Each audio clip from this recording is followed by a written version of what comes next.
Imagine discovering a faded receipt from 1852, hidden for over 173 years, that tells of a young man sold for just 19 cents. But this wasn't just any sale. It hid a forbidden love, a powerful judge's wrath, and a secret marriage that could shatter an empire.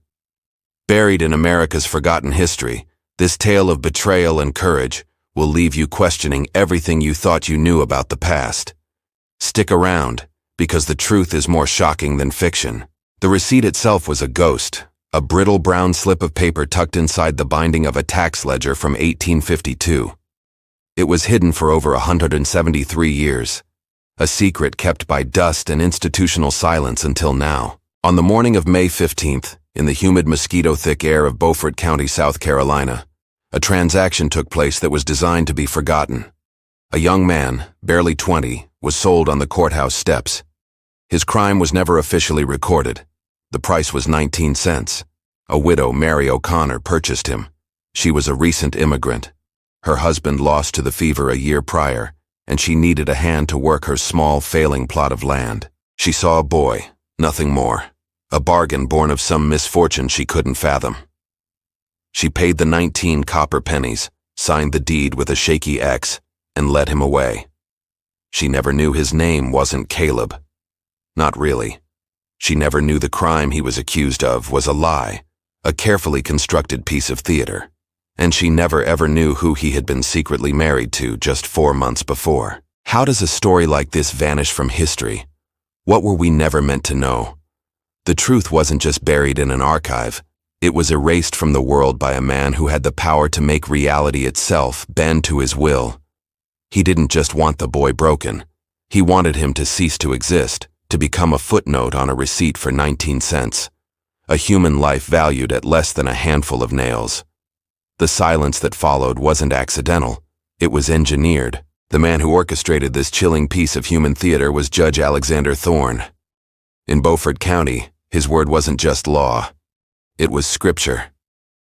He was a man carved from granite and swamp shadow, his family having controlled the county's legal and financial arteries for 3 generations. His power was absolute not because of the land he owned, though he owned thousands of acres, but because he controlled the very definition of truth. He presided over the court. He appointed the sheriff. He held the mortgages on half the businesses in town. To cross Judge Thorne was not to risk your livelihood. It was to risk your existence. He could have a man's name stricken from the voting rolls. His credit evaporated, his property seized on a forgotten technicality. He was a king in all but name, and his kingdom was a place of suffocating order where every person knew their place. The boy Caleb had been one of his acquisitions, not born on his plantation, but purchased years earlier from a trader passing through from Virginia. He was quiet, unusually intelligent, and possessed a stillness that unnerved the other slaves and fascinated the judge. Thorne saw him not as a person, but as a beautiful, intricate chess piece. He had Caleb educated in secret, taught him to read, to understand ledgers, even to speak a little French. It was a whim, a pet project. The judge enjoyed owning something that no one else had, a mind he had personally cultivated, a soul he believed he had authored. But a mind once opened cannot be easily controlled. Caleb saw the world with a clarity the judge never anticipated, and that clarity would lead him to the one person in Beaufort County he was never ever supposed to see as an equal. A whispered historical rumor from that time passed down through the Gula communities of the coast speaks of shadow marriages, unions between the enslaved and the powerful, consecrated not by law, but by older, more binding vows. They were secrets that, if revealed, could unravel the very fabric of that society. This story is one of them. Caleb's duties eventually brought him inside the judge's immaculate white-pillared mansion. He was assigned to the library, a vast, silent room filled with books from London and Paris, and it was there he met her, Genevieve Thorne, the judge's only daughter. She was 18, a ghost in her own home, educated but isolated, surrounded by wealth but suffocating from the rigid expectations of her father. She was promised to a senator's son from Charleston, a political alliance that would further cement the Thorne dynasty. Genevieve, however, had a mind as sharp as her father's and a heart he had long since forgotten how to nurture. She saw in Caleb not a servant, not a piece of property, but the only other person in her world who seemed to be truly alive. Their conversations began in whispers, hidden between the leather-bound spines of Voltaire and Shakespeare. He spoke of the stars. She spoke of the sea. He taught her the names of the constellations, as he understood them from African folklore. She read him poetry from books her father forbade her to open. They were two prisoners in the same gilded cage. And in that shared confinement, something forbidden and beautiful began to grow.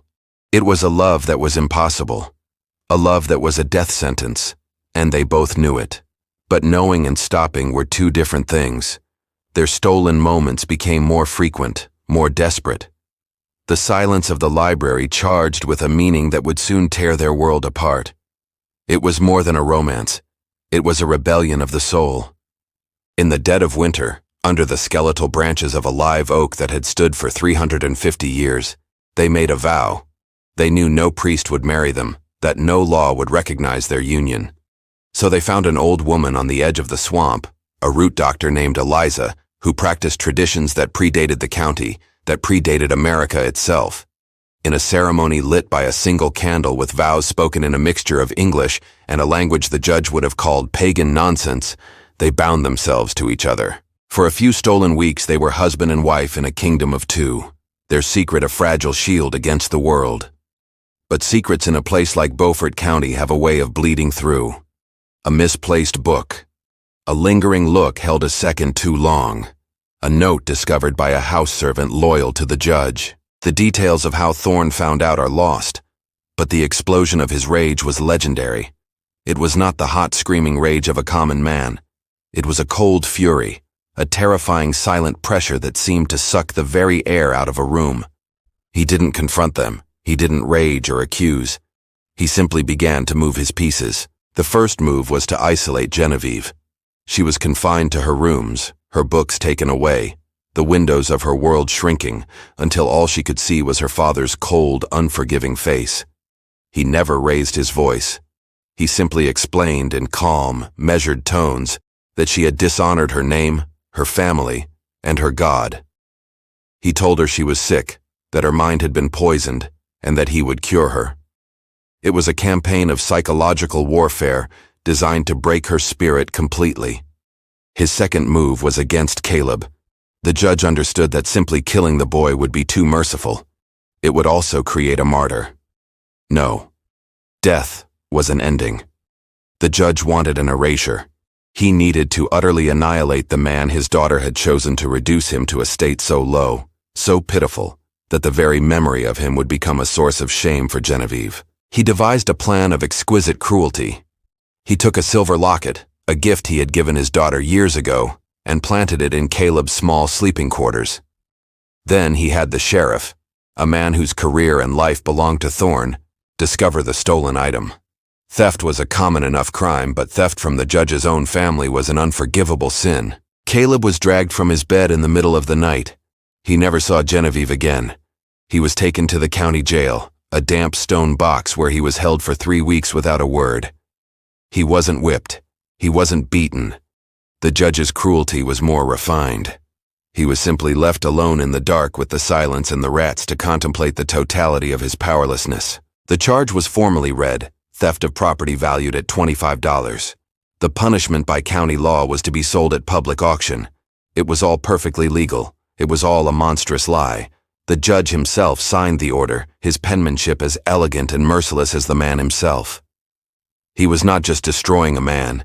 He was editing a story, rewriting a truth he found offensive, and ensuring that the final draft contained no mention of his daughter's love. The auction was set for May 15th. The morning was thick with a hazy, oppressive heat that promised a storm later in the day. A small crowd gathered on the courthouse lawn, mostly farmers and small-time merchants, men with weathered faces and calculating eyes. They were there for livestock, for a seized cotton gin, for the mundane business of a struggling county. Caleb was the last lot of the day. He was brought out onto the steps, his hands bound in front of him. He was clean, a detail the judge had insisted upon. He was not to look like a common field hand. He was to look like what he was, a house slave.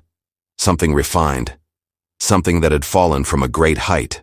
The auctioneer, a man named Benjamin, who owed Judge Thorne a significant debt, began the proceedings. He didn't describe Caleb's skills, his literacy, his intelligence. He simply stated the charge and the judgment. Then he announced the opening bid. "The court sets the price," he bellowed, his voice straining, "at 19 cents. A confused murmur rippled through the crowd. 19 cents. It was an insult. It was a joke. An enslaved man in his prime, even when accused of theft, was worth hundreds, perhaps $200. A price this low meant one of two things. Either the man was secretly diseased and dying, or this was something else entirely. It was a signal. The smarter men in the crowd understood immediately. This wasn't a sale. It was a ritual, a public shaming orchestrated by an unseen hand. To bid would be to interfere, to involve oneself in the affairs of the powerful. And in Beaufort County, no one was foolish enough to do that. The silence stretched thick and uncomfortable. It was in that moment of suffocating silence that Mary O'Connor, the widow, made her move. She didn't understand the politics. She didn't recognize the invisible lines of power shimmering in the air. All she saw was a boy who looked lost, and a price she could actually afford. Her husband had left her with 4 acres of unplowed land and a debt at the general store. For 19 cents, she could have a helper. It was simple, desperate arithmetic. She pushed her way through the small crowd, her shawl pulled tight around her shoulders despite the heat. "I'll take him," she said, her voice thin but clear. 19 cents. The auctioneer, Benjamin, looked stunned. He glanced nervously towards the courthouse where he knew Judge Thorne was watching from his office window. This was not part of the plan. The plan was for Caleb to stand there unsold until the auction ended, a piece of human refuse no one would touch. He would then be remanded to the county work farm, a place from which no one ever returned healthy. But a bid had been made, a legal public bid. To refuse it would be to break the very laws the judge claimed to uphold. Benjamin hesitated, sweat beading on his forehead. 19 cents from the widow, he called out, his voice cracking. He looked around, praying someone would counter, would do something to stop this unforeseen complication. But the crowd remained silent, their faces a mixture of pity and fear. They knew what this woman did not. She wasn't just buying a slave. She was picking up a cursed object, a piece of a story she was never meant to be a part of. "Going once," Benjamin stammered, his eyes darting back to the courthouse window. "Going twice," he paused, giving the universe one last chance to correct this error. Nothing. The cicadas screamed in the trees, a sound like frayed nerves. "Sold," he finally choked out, slamming his gavel down with a sound that felt both final and deeply wrong. "To the widow O'Connor for 19 cents. Mary counted out the coins, her hand trembling slightly as she dropped them into Benjamin's sweaty palm. The deed of sale was drafted by a clerk whose hands moved with unnatural speed, as if he wanted the document out of his possession as quickly as possible. Mary signed with her ex. The transaction was complete. She had just purchased a human being for the price of a spool of thread. As she led Caleb away from the courthouse steps, he didn't look at her. His eyes were fixed on that second-story window, the one where he knew the judge was watching.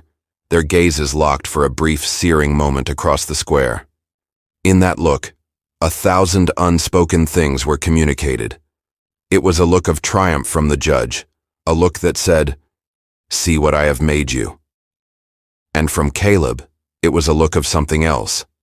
Not defeat, not hatred. It was a look of terrifying, unshakable promise. Mary saw none of it. She was just a poor widow who had made a desperate bargain. She had no idea she was now the keeper of a king's ruined treasure, the accidental guardian of a secret that could still burn Beaufort County to the ground. She was taking him home to her small, dusty cabin, never knowing she had just bought a man who was married to the most powerful man's daughter. The cruelest lies are often told in silence. This quote, attributed to the philosopher Robert Louis Stevenson, perfectly captures the atmosphere of the O'Connor cabin in the days that followed. Mary didn't know what to do with Caleb. He was not defiant, but he was absent. He worked from sunup to sundown, clearing the stubborn clay-packed soil, his movements efficient and tireless. He did everything she asked of him, his obedience so absolute it was unsettling. But he never spoke unless spoken to, and his eyes held a haunted, distant quality, as if he were looking at a world only he could see. Mary tried to talk to him. She asked about his life before, a question he answered with a simple, "I was in service, ma'am." She asked if he had a family. He just shook his head. The silence in the cabin was heavier than the humid air outside. It was a silence filled with his unspoken history and her unasked questions. She was a simple woman, devout and kind-hearted. The institution of slavery had always been an abstraction to her, a thing that happened on the grand plantations, far from her small life. Now, it was sitting at her rough-hewn table, a living, breathing enigma. She found herself watching him, trying to piece together the puzzle. His hands, though calloused now from the farm work, were not the hands of a field laborer. They were long and slender. The way he carried himself, even in his worn-out clothes, had a grace that seemed out of place. One evening she saw him staring up at the night sky, his lips moving silently. He wasn't praying. He was naming the stars. The judge, meanwhile, was consumed by a quiet, festering rage. The widow's interference had spoiled the perfect symmetry of his revenge.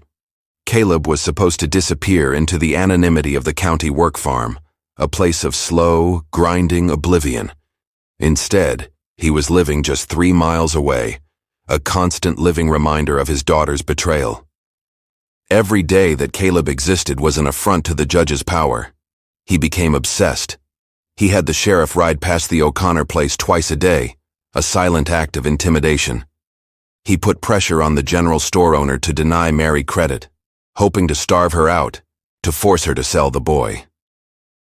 But Mary was resilient, and the small community of poor farmers, who held no love for the judge, began to help her in small ways. A sack of flour left on her porch, a few jars of preserves. They saw it as a quiet act of defiance against the man who held them all in his grip. The judge's frustration grew. He needed Caleb gone, but it had to be done in a way that didn't lead back to him. Another public spectacle was out of the question. It had to be quiet, final.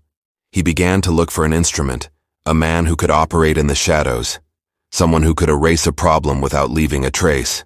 He found such a man in a Cajun tracker named Roy, a shadowy figure who lived deep in the swamps and was rumored to have skills that were not entirely natural.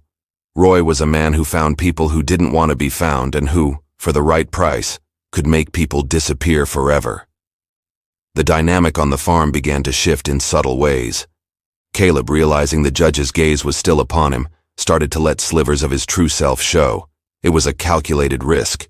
He needed an ally, and this simple widow was the only one he had. One evening he noticed her struggling with her late husband's account book. She could read numbers but not words. Quietly, he stepped forward. "If I may, ma'am," he said, his voice soft. He took the ledger, and in a few minutes had organized the chaotic entries, his handwriting a fluid, elegant script. Mary stared at the page, then at him, her eyes wide with astonishment. "Where did you learn to do that?" she whispered. The judge valued certain skills, he answered. The first hint of irony she had ever heard from him. He began to help her in other ways, showing her how to better irrigate the fields, how to mend tools she thought were broken. He was not just a laborer. He was an architect of survival. A bond, fragile and unspoken, started to form between them. It wasn't friendship, not yet. It was the weary respect of two people clinging to the same piece of driftwood in a vast, hostile ocean. Mary began to see him not as 19 cents worth of muscle, but as a man of profound and mysterious depth. And with that realization came a terrifying thought. Whatever he had done to incur the wrath of Judge Thorne, it must have been something extraordinary. She was harboring not just a runaway, but a secret. And she started to understand that secrets in Beaufort County had a very high price. A chilling visual description from an old county diary saw the judge's man, Roy, in town today. He does not walk like other men. He glides silent as a water moccasin. In his eyes, they are the color of swamp mud, and they see everything you try to hide. This was the man who now began to circle Mary's small farm. Caleb felt his presence before he ever saw him. It was a change in the air, a stillness in the woods that felt unnatural. The birds would go quiet. The insects would cease their chirping. It was the predatory silence of a hunter closing in on his prey. Caleb knew what it meant. The judge had grown impatient. Time was running out. He had to act. He had one hidden card left to play, a secret he had guarded even from Genevieve. Before he was taken, he had managed to hide the only proof of his marriage. Not a document which could be burned, but something far more permanent. He had taken a small book of poetry Genevieve had given him, and on the inside back cover, using an ink he had made from berries and rust, he had written a short account of their vows, their secret ceremony, and he had signed it. Beside his name, he had pricked Genevieve's finger with a needle and pressed her bloody thumbprint to the page. It was a symbol, a piece of irrefutable truth. If that book were ever found, it would be a permanent stain on the Thorne legacy, a story that could not be easily erased. The book was hidden in the one place the judge would never think to look, inside the old county church, tucked behind a loose stone in the back of the fireplace. Caleb knew he couldn't retrieve the book himself. He was being watched. Every move he made was scrutinized. He needed to get a message to someone, but he trusted no one. The entire county was a web of the judge's spies. So, he devised a desperate plan, one that hinged on the courage of a woman who still knew nothing. He began to draw in the dirt, scratching out patterns with a stick while he worked in the fields. At first, Mary thought it was just idle doodling, but then she noticed the patterns were intricate, almost like maps. One evening, as she brought him a cup of water, he didn't look at her. He just kept drawing, his finger tracing a line from a crude drawing of her cabin to a drawing of the church steeple. Then he drew a small square inside the church, and beside it, a shape that looked like a flame. He looked up at her, his eyes conveying a desperate, silent plea. It was a message without words, a map drawn in dust. He was trusting her to understand. Mary felt a cold knot of fear in her stomach. She knew what he was asking. He wanted her to go to the church, to the fireplace. He wanted her to retrieve something for him. To do so would be to move from being a passive observer in this drama to an active conspirator. It was a choice. She could erase the map with her foot, pretend she hadn't understood, and live out her days in quiet servitude. Or she could trust this strange, silent man she had bought for 19 cents and step into the heart of the storm. For 2 days, Mary was paralyzed by indecision. The fear of Judge Thorne was a physical thing, a sickness in her gut. But the look in Caleb's eyes haunted her. It wasn't the look of a criminal. It was the look of a man trying to save his own soul. On the third night, she made her choice.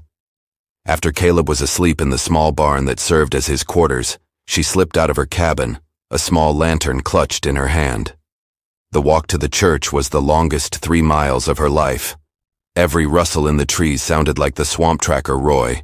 Every shadow seemed to hold the judge's cruel, calculating gaze. The church was dark and silent.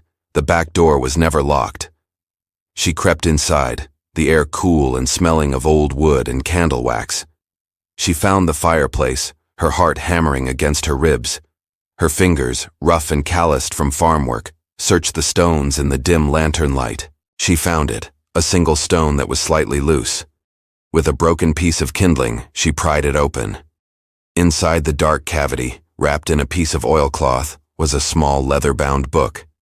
She pulled it out, her hands shaking so badly she almost dropped it.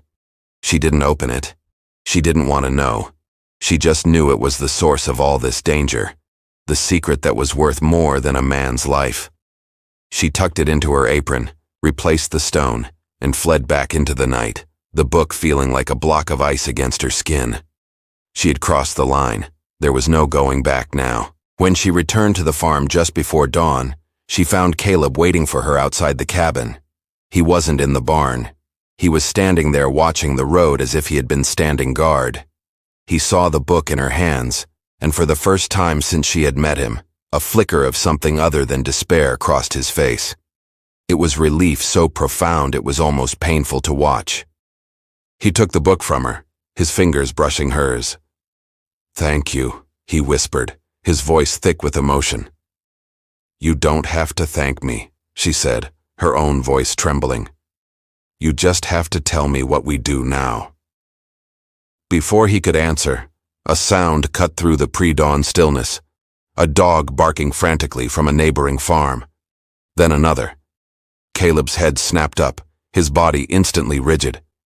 "He's here," he said, his voice flat and cold. "Roy." He pushed the book back into her hands.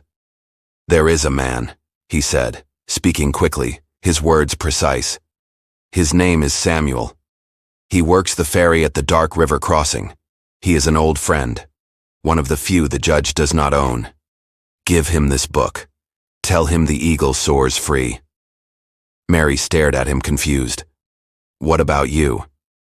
"The judge doesn't just want the book," Caleb said, his eyes already looking past her towards the dark tree line. "He wants me. I will lead Roy away from here. I will give you time. Go now." He turned and ran, not towards the road but directly into the thick tangled woods behind the cabin, a deliberate sacrificial act. Mary stood frozen for a second, clutching the book, his strange message echoing in her ears. Then she heard the sound of someone moving through the undergrowth, moving with an unnerving speed and silence. She turned and ran. Mary ran like she had never run in her life, her breath tearing at her lungs, the dark woods pressing in on all sides. She didn't know the paths. She stumbled over roots, her face whipped by low-hanging branches. She just knew the direction of Dark River, and she ran towards it, fueled by a terror she had never known. Behind her she could hear the chase, not the sounds of a clumsy pursuit, but the chillingly efficient sounds of a predator. A snapped twig here, a soft footfall there, and Caleb further ahead, making just enough noise to keep the hunter focused on him, drawing the danger away from her. It was a race against the sunrise. She finally burst out of the woods onto the muddy banks of Dark River. The ferry was just a simple wooden raft operated by a pulley system. A stooped, gray-haired black man stood beside it, preparing for the day's first crossing. "Samuel!" she gasped, stumbling towards him. The man looked up, his eyes sharp and intelligent. He took in her torn dress, her panicked expression, the book clutched in her hand. "Are you Samuel?" she repeated, her voice frantic. "I am," he said, his voice a low, calming rumble. "Caleb sent me," she panted, holding out the book. "He said to give you this. He said the eagle soars free." Samuel's weathered face showed no surprise. He took the book with a steady hand, his expression grim. He understood the code. It meant Caleb was activating the final, most desperate part of their plan. It meant he likely wasn't going to survive the night. He had chosen to sacrifice himself to ensure the truth survived. From across the river, a sound echoed through the morning mist, a single sharp cry, a sound of pain abruptly cut short. Mary flinched, her blood running cold. She knew it was Caleb. Samuel's jaw tightened. "Get on the ferry, ma'am," he said, his voice urgent. He didn't wait for her. He untied the rope and began pulling them across the churning brown water, his old muscles straining with the effort. As they reached the middle of the river, they saw him. Roy the tracker emerged from the tree line on the opposite bank. He was holding a long, wicked-looking knife, its blade stained dark. He stood there watching the ferry, his face a mask of cold frustration. He was too late. Mary stared at the man who had just hunted and likely killed the boy she had bought for 19 cents. She felt a wave of nausea and grief so intense it buckled her knees. She had been a pawn in a game she couldn't comprehend, and people were dying because of it. "What happens now?" she whispered, her voice a raw, broken thing. Samuel didn't look at her. He kept his eyes fixed on the far bank as if daring the tracker to try and cross. "Now," he said, his voice resonating with a deep, weary sorrow. "The judge loses." He pulled the book from his coat, holding it up for Roy to see across the water. A gesture of defiance, a promise that this story would not end in the silence of the swamp. Roy simply turned and melted back into the woods, his mission both a success and a catastrophic failure. They reached the other side of the river, a land that felt like a different country, a place where the judge's immediate power could not reach. Samuel secured the ferry and led Mary to a small hidden cabin a short walk from the bank. Inside, an oil lamp cast a warm glow on a simple room. Samuel placed the book on the table with a reverence that surprised her. "You are safe here for now," he said. "Who are you?" Mary finally asked. "Really?" "I knew Caleb's mother," Samuel began, his voice dropping low, taking on the quality of a confession. "Years ago, before the judge bought her.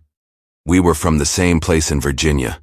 I promised her I would look out for her boy." He paused, his gaze distant. "I failed. I stood by and did nothing for years, too afraid of what the judge could do.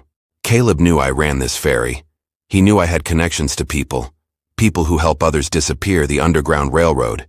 He contacted me weeks ago before any of this happened. He had a feeling the judge knew his secret. We made a plan, a desperate one. Getting him out was one thing, but he refused to leave without the proof. Without this book." He tapped the cover. He said, "A man's life is temporary, but the truth can be permanent if someone is brave enough to protect it."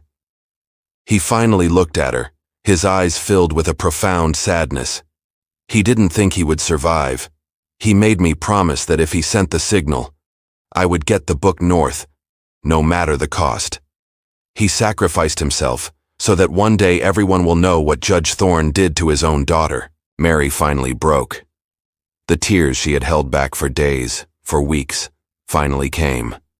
A storm of grief for a boy she barely knew, but whose courage had shattered her world. She wept for his lost love, for his stolen life, for the sheer monstrous injustice of it all. Samuel let her cry, his silence a respectful witness to her sorrow. When she was finished, her body aching with the force of her sobs, she looked at the book on the table. "His wife," she said, her voice raw.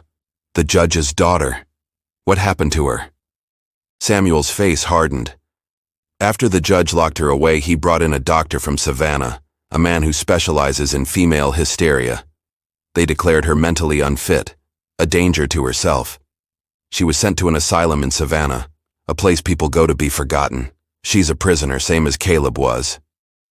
The judge didn't just take her husband, he took her mind, her freedom, her very name. As far as the world knows, Genevieve Thorne had a nervous breakdown and was sent away for her health. The story is neat, clean, and utterly false. The cruelty of it was breathtaking. It was a murder of the soul, a perfectly legal and socially acceptable form of annihilation. The judge hadn't just erased Caleb. He had erased his own daughter, turning her into a ghost long before she was dead. Now Mary understood the 19 cents, the auction, the tracker.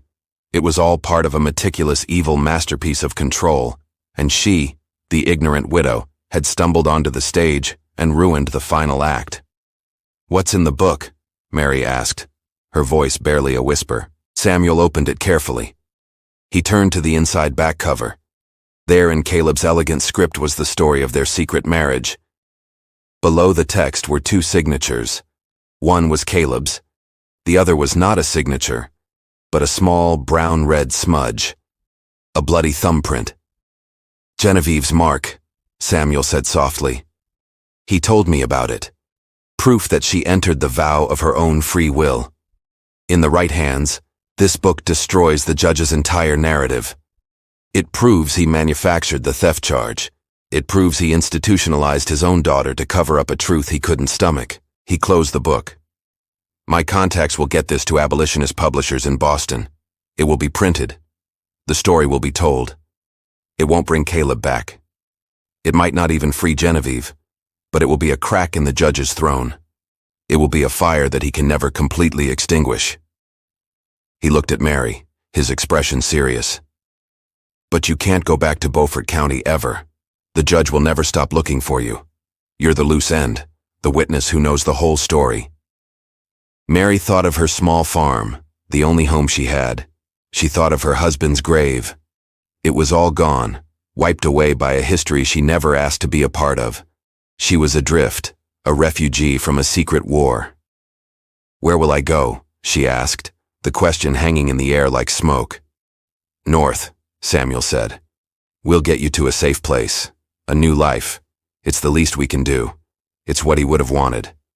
And so Mary O'Connor disappeared, aided by Samuel and the quiet, determined network of the Underground Railroad.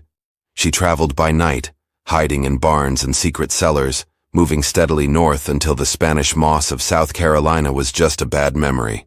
She changed her name, cut her hair, and became someone else, a woman with no past. The book traveled with her, a sacred, dangerous relic passed from one steady hand to another until it finally reached Boston. In the spring of 1853, an anonymous pamphlet began to circulate. It was titled, A County of Lies, and it told the story of a powerful Southern judge, his daughter, and the educated slave he destroyed to protect his family's name. It didn't name Judge Thorne or Beaufort County directly. To do so would have been too dangerous for the printers, but the details were specific enough that those in power in South Carolina knew exactly who it was about. The story was dismissed by the mainstream press as abolitionist propaganda, but the damage was done. The whisper had started. The crack in the throne had appeared. The judge's power, which had once seemed absolute, now had a boundary. He became more reclusive, more paranoid, seeing betrayal in every shadow. He spent a fortune trying to find the source of the pamphlet, hunting for the widow who had vanished, but he found nothing. He was fighting a ghost. The truth once released could not be recaptured. What of the others? Judge Alexander Thorne died in 1865, not from a bullet in the war that tore his world apart, but from a stroke alone in his grand library, surrounded by the books that had been the backdrop for his daughter's forbidden love. They say in his final years he would rage at unseen figures, his mind consumed by the enemies, real and imagined, who had tarnished his perfect legacy. Genevieve Thorne remained in the asylum in Savannah for the rest of her life. She died in 1890. The official cause of death was pneumonia, but the asylum records note that she spent her last 40 years in a state of quiet, detached silence, never speaking a word to anyone. Whether her silence was a result of the asylum's brutal treatments or her own willed act of eternal mourning, no one knows.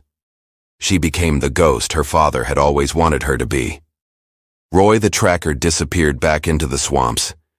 His name appears one last time in the historical record in a sheriff's report from 1857.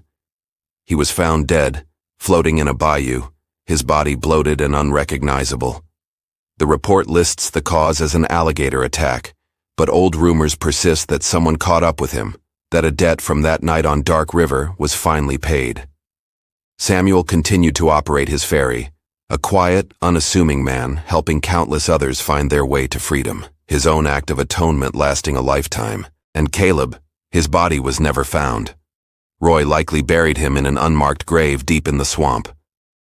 Another soul absorbed by the dark South Carolina soil. He was erased just as the judge intended, but his story, the one he died to protect, survived. It became a quiet legend, a cautionary tale whispered by those who knew the truth. It was a testament to the fact that you can silence a person, but you cannot kill an idea. You can bury a body, but you can't bury the truth. Not forever. The widow, Mary, who lived to be an old woman in a small town in Pennsylvania, never spoke of what happened. But they say she kept a small worn-out pamphlet in a locked box until the day she died. The story of the boy she bought for 19 cents.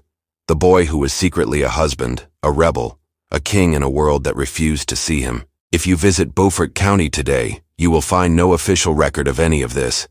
The Thorne family name is still on the courthouse, on the library. History, as it is written, is the story of the winners. But if you go down to the Dark River crossing, some of the old folks might tell you a different story. They'll tell you about a ghost who sometimes walks the woods looking for a book. They'll tell you about a love that was stronger than the law and about a truth that cost everything. If you've come this far with me down this dark and hidden path, comment. The eagle soars free below. You're not just watching a story anymore. You're becoming a keeper of it, a witness to a history that was deliberately erased. It's a heavy burden, isn't it? To know something that was meant to be forgotten. The receipt for 19 cents sits in a university archive now. A historical curiosity. Most who see it just see a strange, sad transaction from a brutal era. They see the price and they shake their heads at the cruelty. But they don't know the truth. They don't know the story behind the ink. They don't see the ghost of a secret marriage, the cold fury of a powerful judge, or the impossible courage of a woman who chose to trust a stranger. They don't know that those 19 pennies were the price of a king's ransom in love and rebellion. They see a receipt for a slave. But you see a declaration of war, a war fought in whispers, in hidden books, and in the hearts of those who refuse to be erased. It's a reminder that the most important histories are often the ones that leave the faintest tracks, the ones you have to dig for, the ones you have to fight to keep alive, the ones that powerful men tried to bury under the weight of their laws and their lies. The system that allowed a man like Judge Thorne to exist, the one that made his actions perfectly legal, was not just a collection of laws. It was a psychological prison. It was built on the idea that some people were objects, that their lives and loves had no value except what was assigned to them by their owners. Caleb and Genevieve's crime wasn't theft, and it wasn't just love. Their crime was believing they were equals. Their rebellion was the act of seeing the full humanity in each other. That was the one sin the judge and the entire world he represented could not tolerate. Because if a slave and a master's daughter could be husband and wife, if they could be bound by a vow that transcended law and property, then the entire foundation of their society was a lie. It would mean that power was just a construct, that social order was a fragile fiction, and that the chains were not just on the wrists of the enslaved, but on the minds of the enslavers as well. The judge had to destroy them, not just to punish them, but to protect his own sanity, to reinforce the walls of the reality he had built around himself. His cruelty wasn't just an act of revenge, it was an act of desperate self-preservation. He was trying to kill a truth that threatened to expose him as a fraud, a king ruling over a kingdom of ghosts. Think about the widow Mary. She is in many ways the most important figure in this story. She wasn't a hero, she wasn't an abolitionist. She was just an ordinary person faced with an extraordinary choice. She represents us. What would you do? Honestly, what would you do? Would you see the injustice and turn away, afraid of the consequences? Would you convince yourself it was none of your business? Most people would. That is the quiet, terrible engine that allows evil to flourish, the apathy of good people. But Mary, a poor, uneducated widow with nothing to her name, made a choice. She chose to see the man, not the slave. She chose to trust even when it terrified her. She chose to act. Her small, simple act of courage, running through the woods with a book she couldn't even read, was more powerful than all the judge's laws, all his wealth, all his rage. She didn't just save a book. She saved a truth. She became the unlikely vessel for a story that was never meant to be told. It's a chilling reminder that sometimes the fate of history doesn't rest with kings or generals, but with the quiet choices of ordinary people in impossible situations. The choice to help, the choice to listen, the choice to run. A final disturbing rumor has persisted about Genevieve Thorne. Some of the older nurses at the Savannah Asylum used to tell a story about the silent woman in room 213. They said that every year on the anniversary of the May 15th auction, she would do one thing. She would find a piece of charcoal or use her own blood if she had to, and she would draw a single image on the wall of her cell. It was always the same image, an eagle with its throat cut. The asylum staff would scrub it off the walls every time, trying to erase the strange, sad graffiti, but the next year, it would always reappear. A silent yearly memorial for a love that had been silenced, a message to a world that had forgotten her. It was her only remaining act of rebellion, a ghost of a memory that refused to be exorcised. It suggests that even though her father broke her life, he never truly broke her spirit. The love she had for Caleb was still there, buried so deep that 40 years of institutional brutality couldn't touch it. It was her own book, written on the walls of her prison. A story told in silence and blood, a final testament to the man she had married, the man they had tried and failed to turn into nothing more than a 19-cent ghost. Can you imagine that? A love so strong it survives even the death of the mind itself. So why was this story buried so deep? Why would generations of historians and archivists who found pieces of it choose to ignore it? Because it doesn't just indict one man, one judge in a forgotten county. It indicts the entire system he represented. It reveals the law not as a tool of justice, but as a weapon of control. It shows how easily bureaucracy and legal procedure can be used to commit acts of profound evil, all while maintaining a veneer of civilization. This story is dangerous. It suggests that the official records, the deeds of sale, the court orders that we rely on as history, are not always the truth. They are often just the narrative written by the powerful. The real history is in the whispers, the rumors, the anonymous pamphlets, the drawings on an asylum wall. The real history is what they tried to erase. The sale of Caleb for 19 cents wasn't just cruel, it was a perversion of the very idea of value. It was an act of economic and spiritual warfare, designed to prove that a man's worth could be dictated, that a soul could be priced and found wanting. It was the ultimate expression of a power so absolute it could declare a human being worthless and make it legally so. But they were wrong. His life was not worthless. It was priceless. And the proof is that we are here now, over a century and a half later, unearthing his story, speaking his truth. We are the echo he died to create. What you're feeling right now, that chill, that sense of unease, that righteous anger, that's the point. Stories like this are not meant to be comfortable. They are meant to wake something up inside of you. They are meant to remind you that the world you see is built on a foundation of stories. And some of those stories are deliberate, monstrous lies. The history we are taught is often a carefully curated museum, displaying only the artifacts that support the official narrative. But the real history is a haunted house filled with the ghosts of those who were silenced, erased, and forgotten. Their stories are still there, waiting in the walls, in the archives, in the soil, waiting for someone brave enough to listen. The story of Caleb, Genevieve, and the widow who bought him for 19 cents is more than just a dark tale from the past.